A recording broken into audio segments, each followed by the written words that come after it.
terminando os métodos físicos, vamos para os métodos químicos agora, de controle microbiano.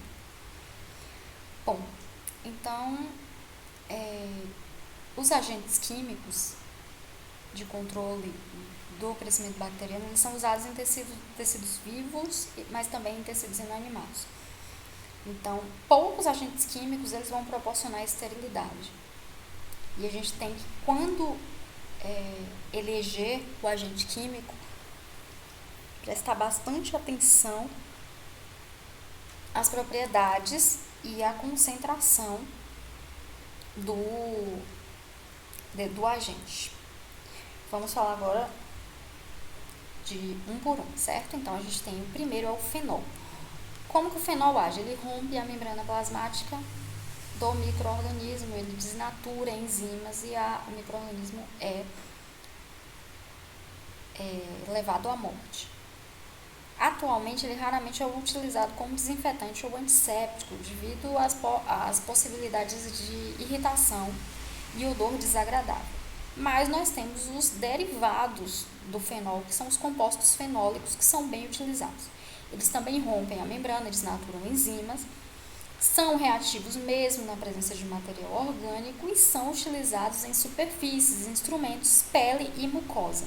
O fenilfenol é um dos compostos fenólicos mais utilizados. A gente tem também os bisfenóis, que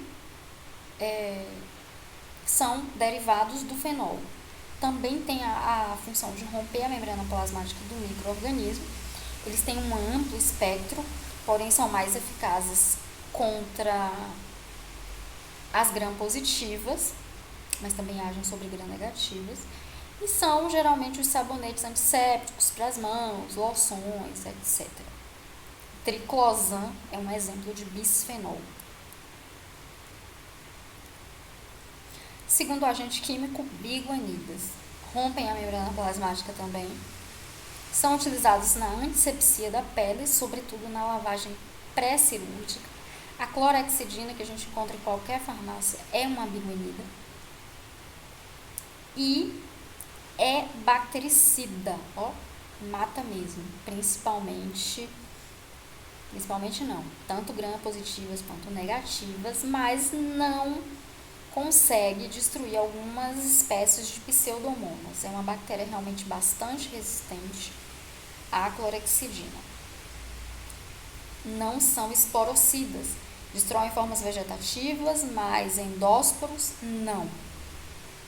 Ok? A gente utiliza muito a clorexidina para colocar em ferimento, spray. Halogênios. Nós temos dois principais, o iodo, que é utilizado como antisséptico, também encontramos na farmácia, iodopovidona.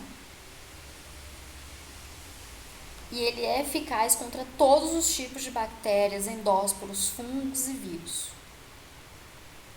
Temos também o álcool iodado. Como que ele age? Prejudicando a síntese de algumas proteínas e alterando a membrana plasmática. O outro halogênio é o cloro. Ele pode ser usado gasoso ou combinado. Geralmente a gente não utiliza em tecidos vivos, mas em limpeza de superfície. O hipoclorito de sódio é a forma mais utilizada do cloro. Ele é um forte agente oxidante que impede o funcionamento do sistema enzimático celular. Então, quando eu reajo o cloro com a água, eu vou obter hidrogênio, íon cloreto e o ácido hipocloroso. É esse ácido hipocloroso que a gente vai utilizar, que vai, na verdade, ser utilizado como o agente químico. Ele vai se dissociar na superfície em íon hidrogênio e no íon hipoclorito. E aí a gente usa esse hipoclorito para higienizar frutas, legumes, superfícies, banheiros, pisos. Álcoois. Os álcoois destroem bactérias e fungos, mas não conseguem destruir endósporos e vírus envelopados. Lembrando que o coronavírus é um vírus não envelopado, tá? Por isso que ele consegue tranquilamente.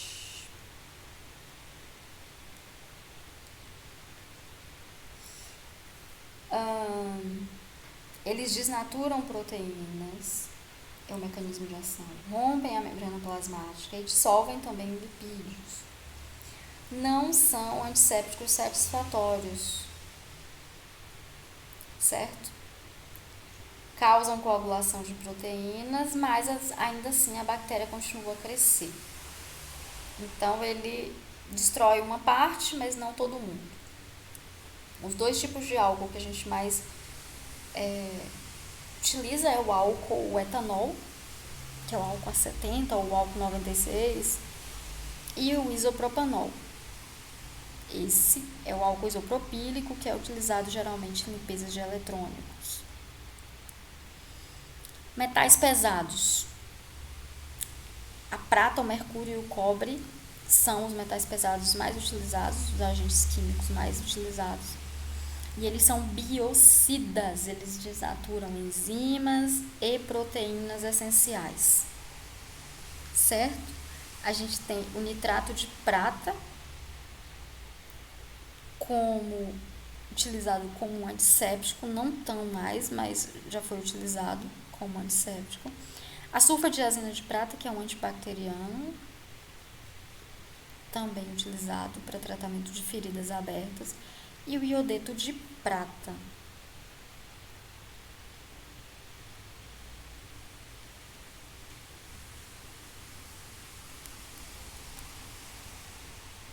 Agora vamos falar de agentes de superfície. Eles reduzem a tensão superficial dos líquidos. Os sabões e os detergentes são exemplos. São utilizados na remoção mecânica de micro-organismos por escovação e na degerminação da pele e remoção de resíduos. Sabonetes, detergentes, né? Sabonete líquido, sabonete em barra. A gente tem os sanitizantes ácido-aniônicos, que inativam e desnaturam enzimas, são utilizados na degerminação da pele e na remoção de resíduos, possuem um amplo espectro de atividade e têm ação rápida. Então, aqui tem uma moça usando esse sanitizante em um aparelho de indústria. E os detergentes catiônicos, eles inibem enzimas, desnaturam proteínas, rompem a membrana plasmática. Pode ser utilizado como antisséptico para pele, instrumentos, objetos de borracha. E a gente tem vários tipos no mercado: bactericidas, bacteriostáticos, fungicidas e virucidas. Conservantes são retardadores do crescimento microbiano importantíssimos, porque eles retardam a deterioração dos alimentos e de cosméticos também. Então, aqui é uma figura que eu trouxe de um blog de cosméticos, e eles fizeram essa experiência, né? Colocaram um cosmético numa placa de Petri e deixaram alguns dias sem conservante. E cresceu muito fungo e provavelmente tem colônias de bactéria aí que a gente também não consegue ver. Então, eles colocaram sem conservante, não dá. Todos os cosméticos que a gente utiliza, com certeza eles têm conservantes. E quais são esses tipos de conservantes que são utilizados? Ácidos orgânicos, eles inibem o metabolismo, afetando principalmente os fungos, né, os bolores. O ácido sórbico, o ácido benzoico e o propionato de cálcio são propionato, viu gente, de ter errado, propionato de cálcio são tipos de ácidos orgânicos utilizados muito em cosméticos e shampoos e são responsáveis por controlar bolores e bactérias, tanto em alimentos quanto em cosméticos. Por isso que a gente não deve mais usar maquiagem, por exemplo, vencida, porque significa que o conservante ele já agiu o tempo que ele conseguia agir. A partir da data de validade, ele não consegue mais conservar. Nitratos e nitritos, muito utilizados nos embutidos para dar essa coloração vermelha bonita e também para inibir ou prevenir o crescimento de Clostridium botulinum, que causa o botulismo. Como que eles agem? Inibindo enzimas que contêm ferro dos organismos anaeróbios. Ao mesmo tempo que são úteis, são ultracancerígenos, né? Então, a alimentação em excesso pode levar a câncer. Aldeídos. Os aldeídos, eles são utilizados para desinfecção, principalmente de equipamentos médicos.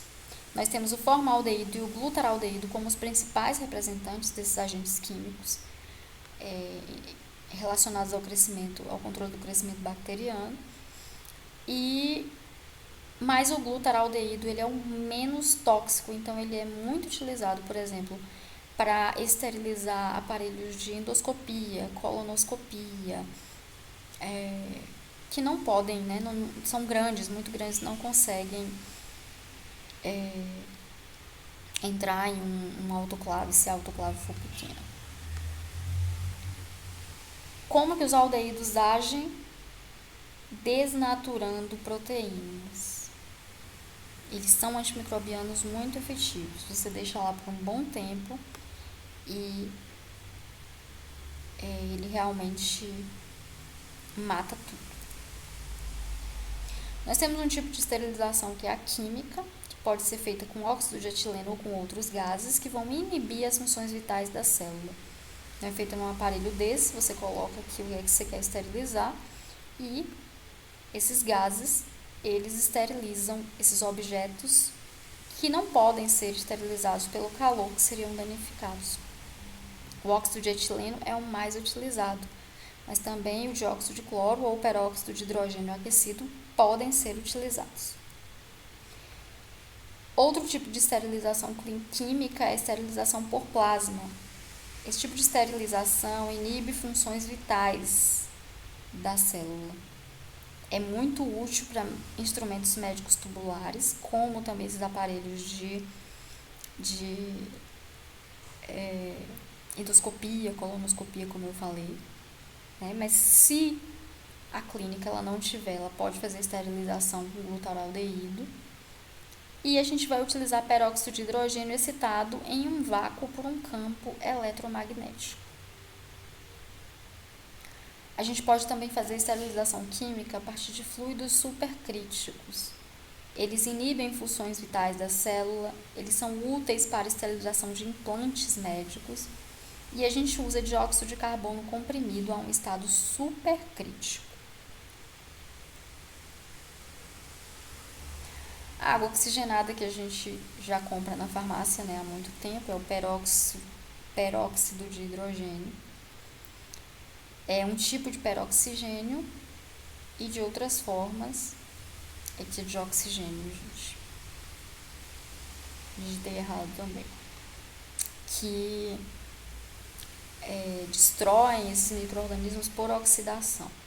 São muito utilizados em superfícies contaminadas, mas também podem ser utilizados em ferimentos profundos e eles são muito eficazes diante de bactérias anaeróbias sensíveis ao oxigênio. Por quê?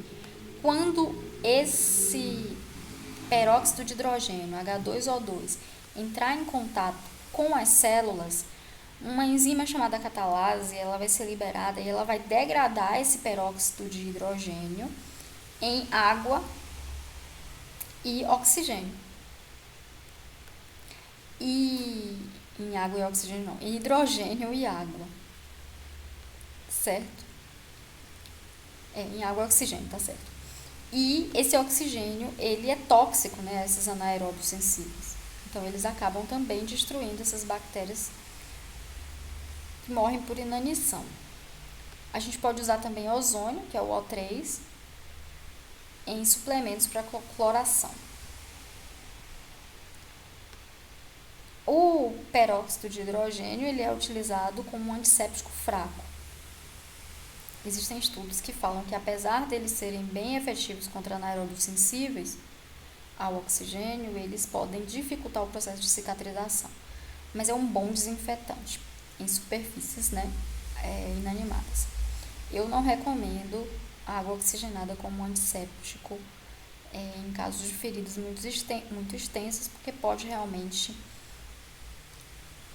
por conta dos processos oxidativos que ela promove, dificultar o processo de cicatrização e regeneração da pele. Bom, então é isso. Como eu falei, a aula de hoje era bem assim técnica e bem rapidinha. E qualquer dúvida é só perguntar. Um abraço.